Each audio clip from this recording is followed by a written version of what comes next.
Hello everyone, আসসালামু আলাইকুম সবাইকে। আরেকটি নতুন ভিডিওতে সবাইকে ওয়েলকাম জানাচ্ছি। আজকে হচ্ছে আমি ডিমের ঝুরি ভাজি রেসিপি শেয়ার করব, যেটা খুবই খেতে মজা হয়।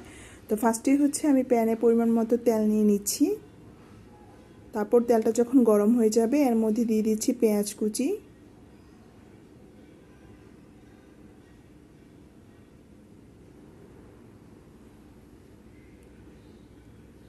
তারপর পেঁয়াজ কুচিটা একটু নরম করে ভেজে নিতে হবে।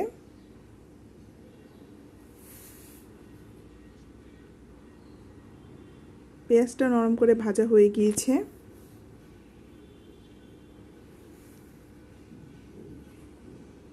আর এখন এর মধ্যে দিয়ে দিচ্ছি কেটে রাখা টমেটো কুচি,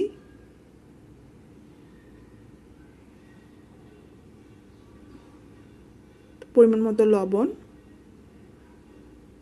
দিয়ে আবার একটু ভেজে নিব।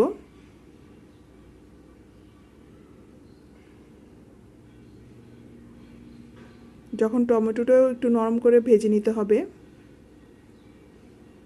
এই যে টমেটোটাও ভাজা হয়ে গিয়েছে, এখন আমি এটা এক সাইড করে নিব।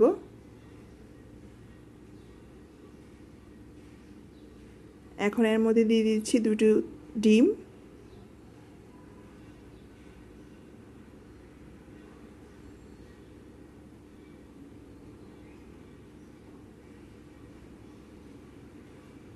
তারপর দিয়ে দিব ম্যাগি ম্যাজিক মশলা।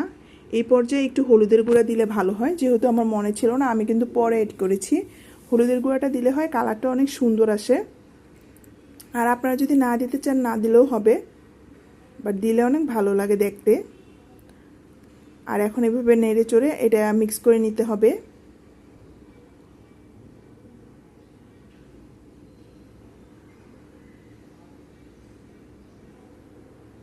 এই যে আমার এটা ভালো মতো মিক্স করা হয়ে গিয়েছে।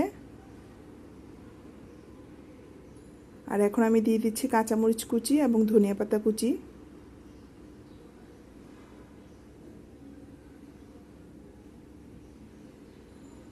দিয়ে আবার একটু নেড়েচেড়ে মিক্স করে নিব। আর এই পর্যায়ে হচ্ছে আমার হলুদের গুঁড়ার কথা মনে পড়েছে, এর জন্য আমি হচ্ছে দিয়ে নিব। লাস্টে দিলেও প্রবলেম নেই। এই যে এখন আমি হচ্ছে হলুদের গুঁড়াটা মিক্স করছি, আর সাথে আমি একটু তেল দিব, এতে করে হচ্ছে হলুদের গুঁড়াটা ভাজা হবে আর এর মধ্যে একটা এক্সট্রা স্মেল থাকবে না। তেল দিয়ে আমি হচ্ছে আবার এটা 2 মিনিট ভেজে নিব। আর এই নাড়াচাড়া করে ভাজতে ভাজতেই কিন্তু এটা হয়ে যাবে। আর এই রেসিপিটা করা খুবই সহজ, হাতে যখন খুবই সময় কম থাকে এটা কিন্তু তখনই তৈরি করা যায়। মাত্র 10 মিনিটে এই রেসিপি